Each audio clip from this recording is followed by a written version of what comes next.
sky was turning black with angry thunderheads. Low rumbles ensued continuously as if angels were involved in a bowling tournament. A steady wind began to pick up as the oncoming storm turned day into night. The temperature began to plummet. It had been a blistering hot and sticky summer afternoon, yet no storms had been previously predicted. Josh hated thunderstorms. They scared the shit out of him. Ever since he was a small child, he would always hide under his blankets whenever there was a thunderstorm. Now, as luck would have it, he was stuck outside as the storm rapidly approached. He was still a good half-mile from home and didn't want to be caught outside. At 13, he figured that this silly fear would have left him like childhood had. Yet now, as daytime darkened and the streetlights began buzzing into premature life, he began doubling his efforts to outrace Mother Nature. He was walking down a quiet side street lined with trees and dotted sporadically with houses. He lived in the countryside, 3 miles from school. And on days like this, however, he didn't mind the walk home. And to be honest, up until this point, he'd quite enjoyed his walks home from school. A bright flash followed immediately by a deafening boom, opened up the skies like a scalpel in surgery, and the deluge of rain commenced. The raindrops were fat and stung the bare skin, falling in massive sheets of silvery madness. The wind began to howl ferociously like a wolf during a full moon. Josh had broken into a sprint before the flash of lightning had faded away.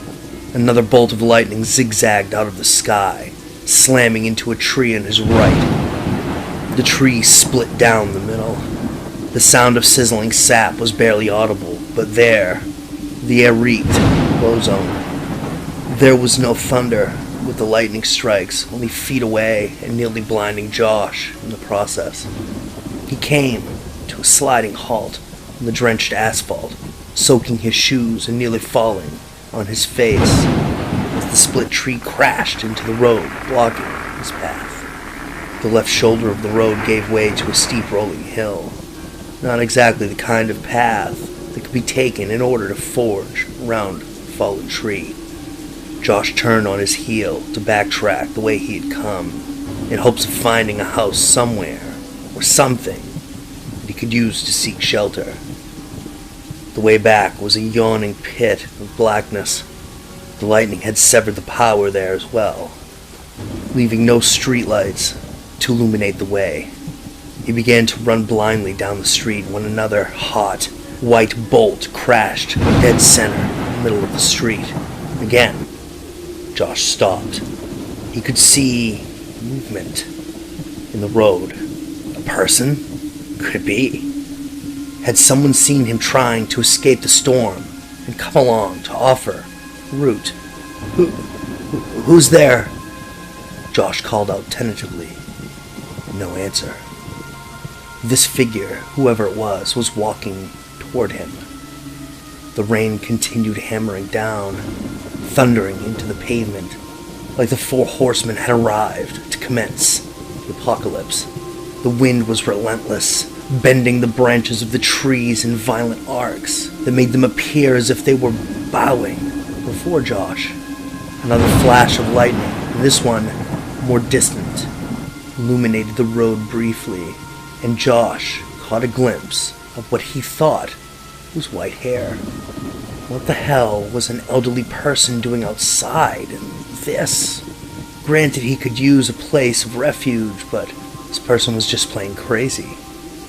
Excuse me. Hello. No answer. I need a place to ride out the storm. Can you help me? Help me.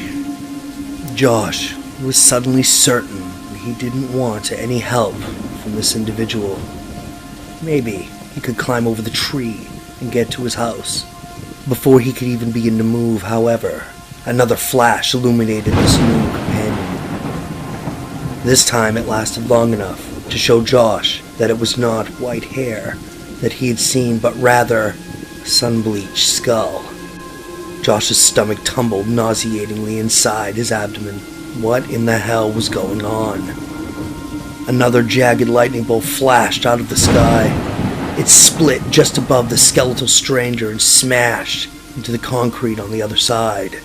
As the light faded and the darkness returned, Josh could make out the vague shapes of 3 figures, slowly walking in his direction. Without another thought, Josh turned and ran head-on toward the downed tree.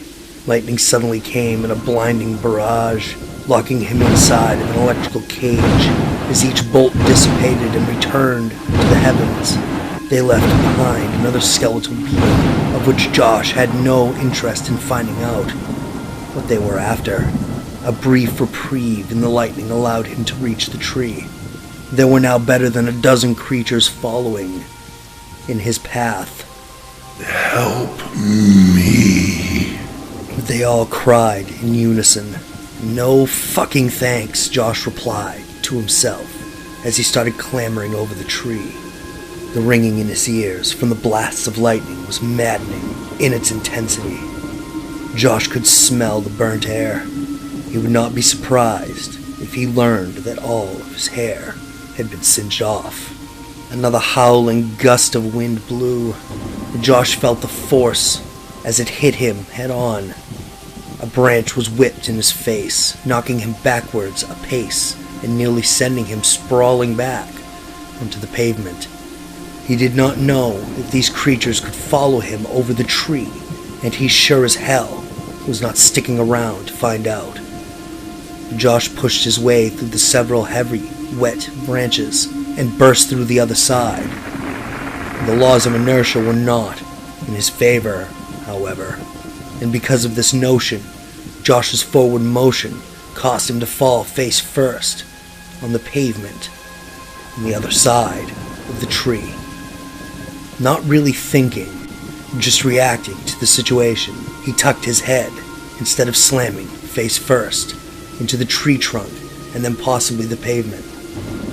He did an awkward somersault and landed flat on his back, panting heavily.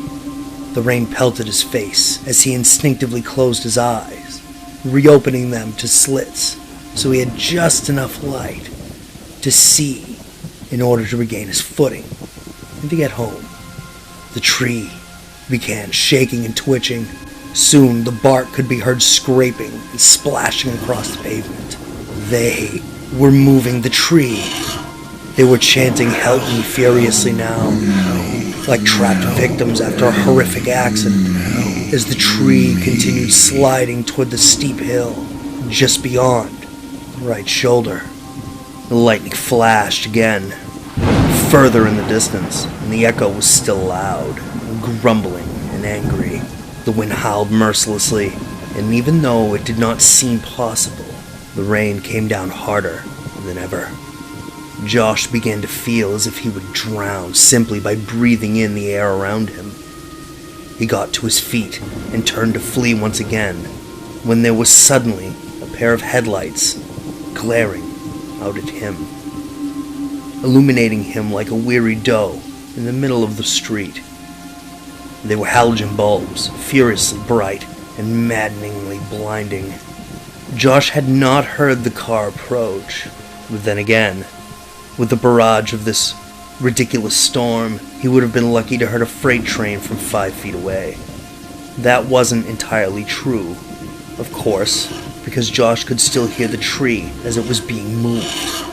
Soon, it would be off the road and the creatures would be on him. The 2 beacons of light flashed 3 times, as if signaling Josh.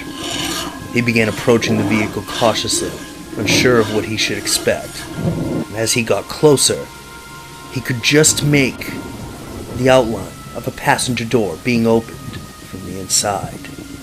He halted, but nothing, and no one got out. He glanced over his shoulder and saw that the tree was gone, and saw that the creatures were lined up across the road, blocking any hope of escape in that direction. Reaching the car, Josh peered inside through the open passenger door. "Get in," A calm male voice spoke. Josh could only see a vague outline of the driver, no details. But he did not hesitate to accept the ride. "Thanks a lot, mister," Josh said, closing the door. The car began to roll, and as it did so, the creatures parted, allowing the vehicle to pass. "As soon as you're able to make a U-turn, I need to go back in the other direction." "One-way ticket," the male voice responded. A flash of lightning illuminated the inside of the car, and to his horror, Josh found himself seated next to one of these skeletal creatures. He screamed and began frantically working the handle on the door, intent on jumping out. It would not budge. The car gained speed, barreling past the creatures in the road. Josh felt a sickening lurch of his insides as the car veered violently to the right and careened over the edge of a steep hill, with Josh trapped inside this maniac ride, screaming in terror. There was no sound of crunching metal or shattering glass as the car disappeared into the abyss. Only silence. 10 minutes later, the rain stopped, as if a faucet in the clouds had been shut off. The clouds moved away, returning the late afternoon. As they did so, the creatures were no longer in the road. It was as if they had never been there to begin with. Tire tracks on the muddy shoulder marked where the car had catapulted off the road and down the steep hill. The hill leveled off 30 feet down into many acres of open field. The car was nowhere in sight.